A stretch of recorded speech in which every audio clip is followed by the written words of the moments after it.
Hey guys, welcome to my channel. My name is Dhruv Rao and today we're going to talk about reading. So in general, people that read are much more wiser. There is science to back this too, but generally if you look at people that read, if you know one friend or one uncle or one somebody in your life, you can look at videos for that matter itself. You look at people that read and they just sound so wise. They sound very poised. They sound like they know exactly what they're saying. And it's almost like they're always on script, but they're not. So guys, to make this video easy, I'm going to be breaking it down into 3 chunks for you. So first we've got the why that we need to read books. Next, we've got how to develop the habit of reading and stay consistent with it. Okay, and then after we figure out how to actually develop the habit and stay consistent with reading, we're going to be talking about how to actually learn. A lot of us read, but not goes into our mind. And then I've also got a bonus segment for you towards the end of the video, so you might want to stick around for that. It's related to reading and it's something that can be really helpful for somebody that's just starting out. Okay guys, so now let's talk about why we need to read. I know I said that people that read are more wiser, but it's not just read, they read consistently. They read for years together. I'm talking about at least 10 years, 15 years plus. And that's when you can actually see that these people are like, they just seem a little bit different and they function on a different wavelength. Other than that, the education system is trash right now. There is so many people speaking about how absolutely shit the education system is. We're not learning enough. We're not learning practical skills that will actually help us in the real world. And we're learning history and stuff like that, that sure, maybe to some extent is important for patterns. But other than that, we need to be learning how people functioned in the past. So instead of watching how or when Ashoka was born or what he did during war, what was his mind like? What did he function like? And that's where reading comes into the picture. Now, the next thing is there is too much information online. Information overload is a major thing nowadays. Everybody has to share their opinions and their perspectives, and it's up to us on how we want to consume content. And books are one of the best ways to consume content, simply because you cannot finish a book in an hour or 2. You have to spend, unless you're some super fast reader, you probably have to spend at least 4+ days reading a book. That means you're reflecting, you're understanding, and it's not just you open your phone, you watch a video and it's done. You're actually learning this stuff. Okay, next is the art of storytelling. The best place to learn storytelling is from books, because if you think about it, cinema and visuals can really grab our attention very easily because it's visual, you're seeing the stuff. But with reading, the choice of words, the description that they give to characters, and the flow of thought and the way they drag you through the story is so much more important, because you cannot see things, but you have to visualize. And you can learn a lot from books that have good story. Okay, now since I told you the importance of why we need to read, let me tell you why I started reading. In fact, I think I might just have my first book.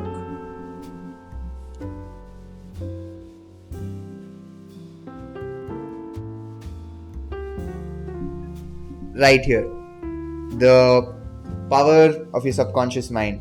To be honest, I read this book when I was 12 years old. Now, before I get into the details of it, don't get things confused. I wasn't any genius Elon Musk type kid that loved to read and just read encyclopedias and all that as a kid.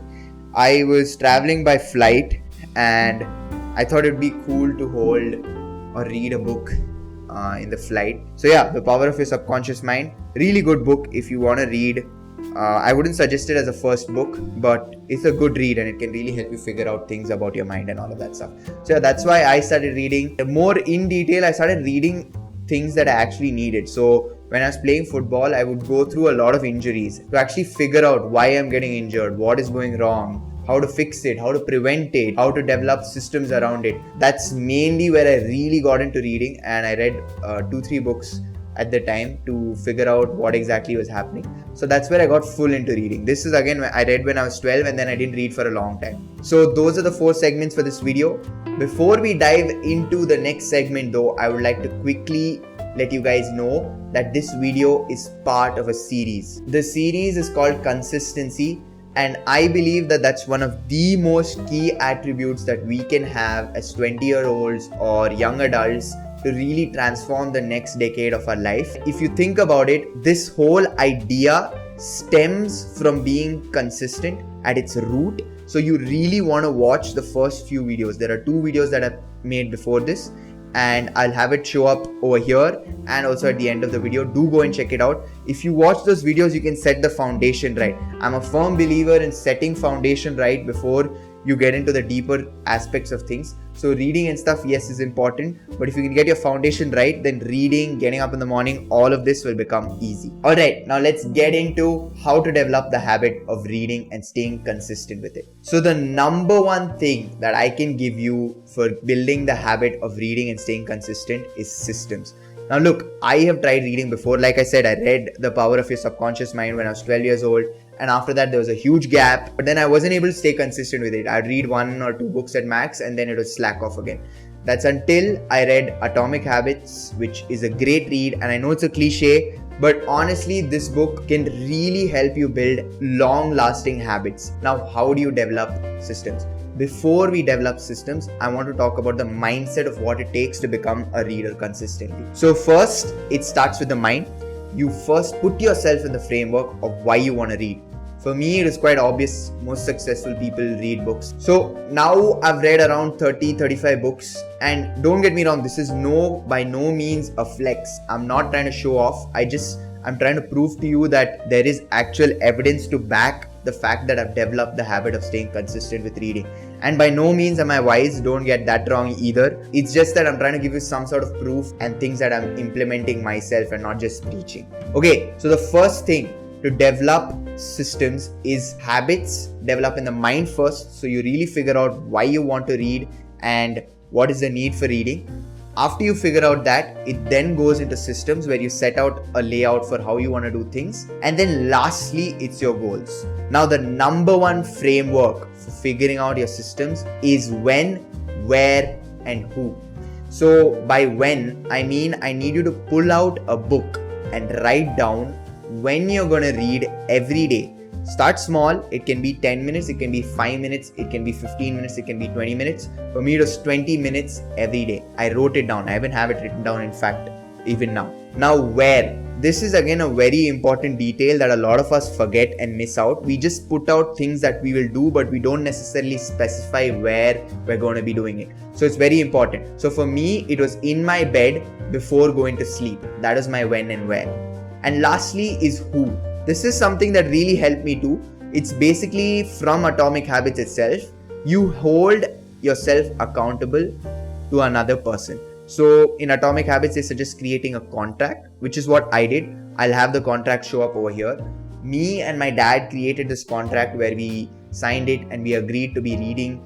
So try the contract, or just try having a friend or your girlfriend or your parents be accountable for you. Again, like I said, start small. Don't have to start with a lot of time and don't have to start super fast. Another thing that I would suggest, again, this is my opinion, you can go about it the way that you feel is comfortable for you. So first, it starts with your fictional books, like your story-based books. Basically, they can be non-fictional too.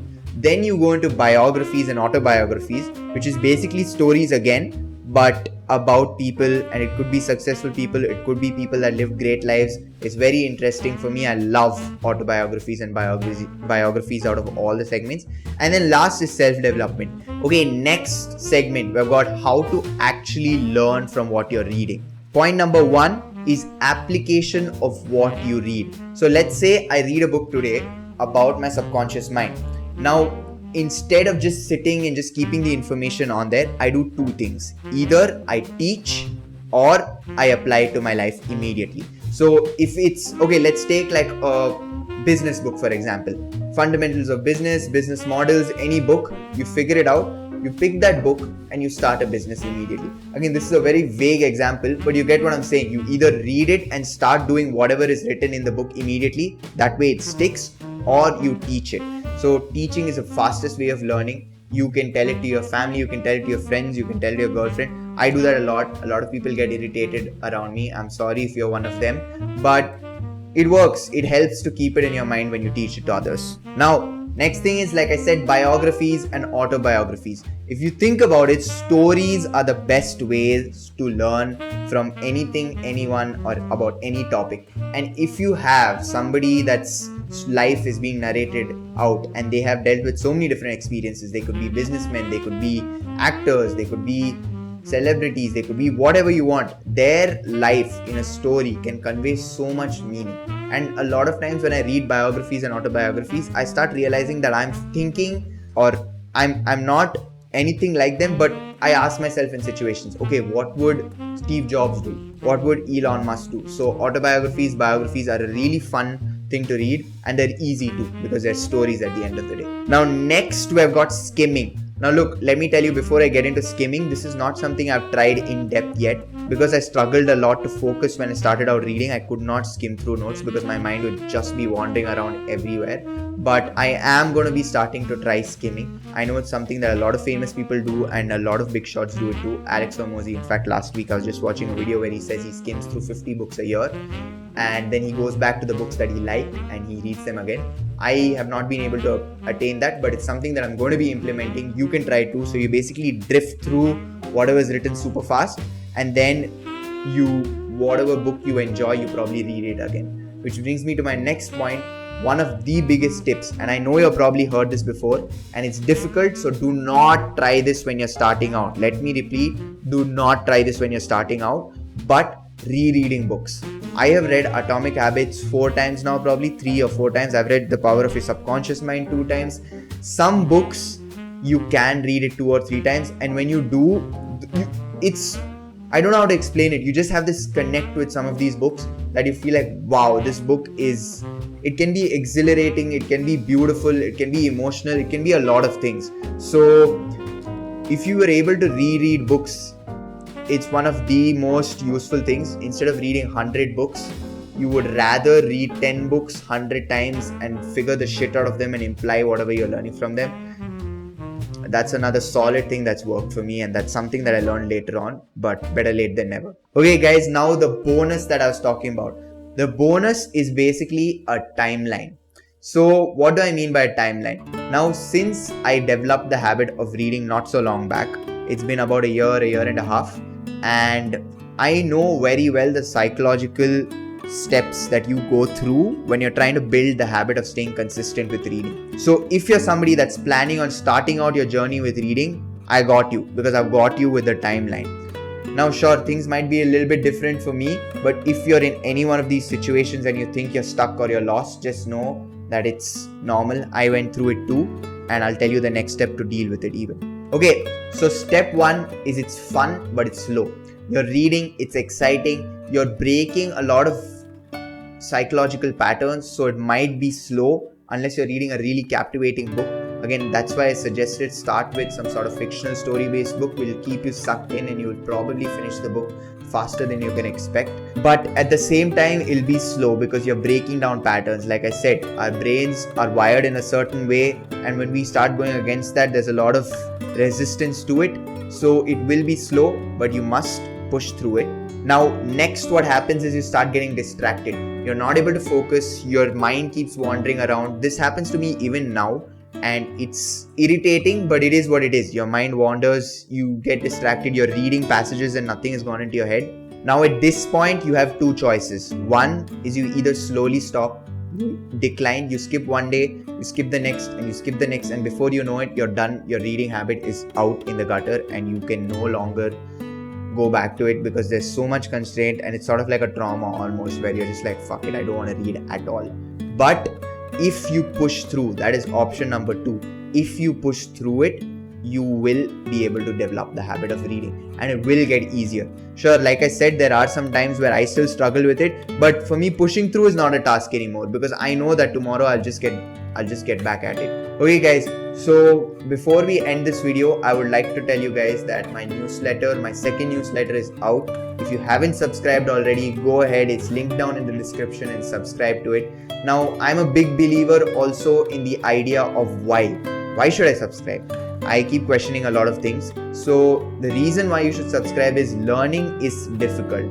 I've been emphasizing in this whole video that reading is easier when it's in stories and all of that stuff.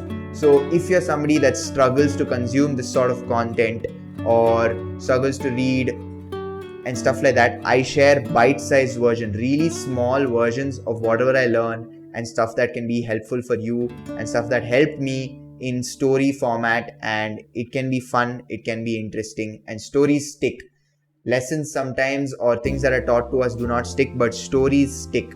So go ahead and subscribe down. I'll have a link down in the description. You just have to put your email in and you'll get a weekly newsletter every week. Next video is going to be about how to stay consistent with eating healthy.